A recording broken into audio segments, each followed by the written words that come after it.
Today I have summed up 7 helpful kitchen tips and tricks. Knowing these tricks would help us save time while cooking and keep our kitchen tools neat and tidy. So let's see each of these kitchen tips in detail.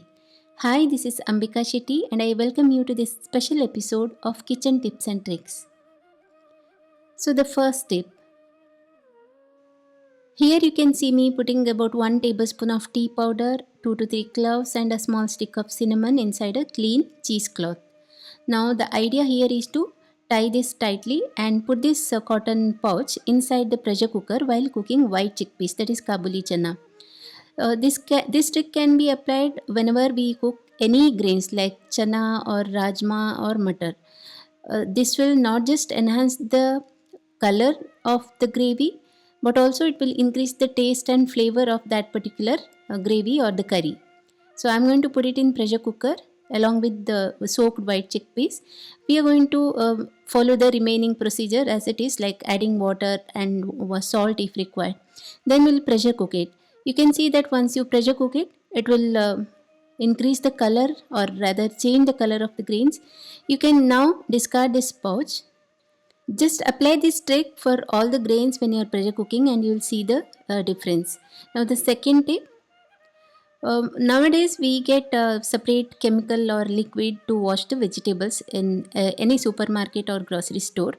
Instead of buying that, we can make our own vegetable cleaning liquid. Like take 1 tablespoon of lemon juice in a tub, small tub, add about 2 tablespoons of baking soda to it and 1 liter of water. And if you want this liquid in large quantity, proportionately you can increase the quantity of each of the ingredients used here, that is lime juice, baking soda and water.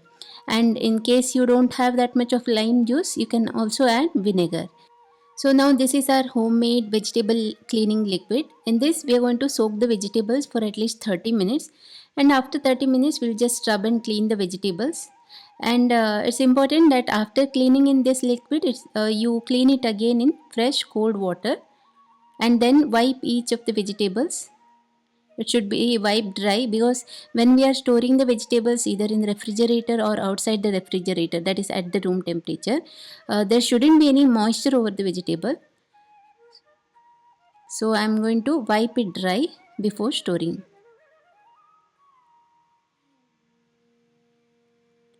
So that's about homemade vegetable cleaning liquid. Now let's see the third tip.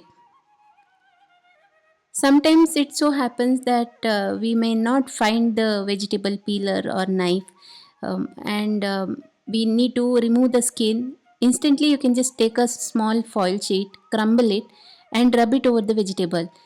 You can apply this trick over those vegetables which are hard but have a thin skin, like carrot, sweet potato, or potato. Such vegetables can be peeled very easily using foil sheet. I mean, we may not do this always, but I still find this as a helpful trick.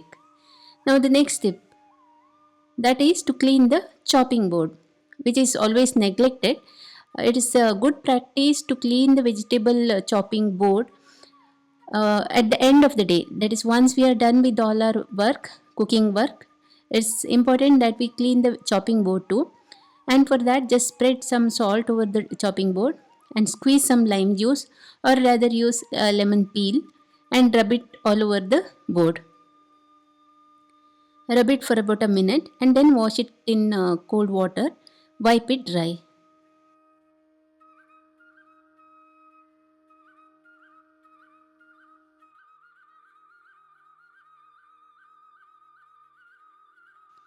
Sometimes it so happens that some vegetables, some green vegetables, they change in color as we keep on cooking it. So to avoid that, just add half a teaspoon of sugar or jaggery powder. I'm using jaggery powder here. Both will work fine. But do not add too much of jaggery or sugar, because that will also change the taste of the sabzi or curry. So adding jaggery or sugar will help the vegetable to retain its color.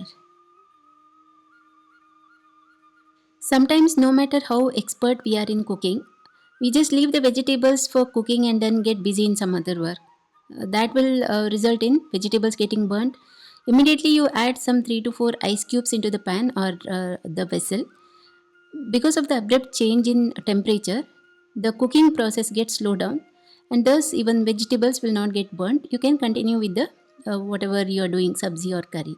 And now the last tip, seventh tip.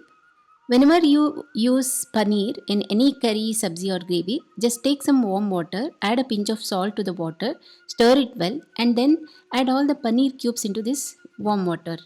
Let the paneer cubes get soaked in this warm salty water for just 1 minute. Let it soak for 1 minute. This will soften the paneer, and when you add this softened paneer to the curry or sabzi, it will absorb all the spices or the masala very well. So you will see this change. Just try this trick once, and I hope all these 7 tips and tricks were useful for you. I'll be back with yet another interesting video. Until then, take care. Bye.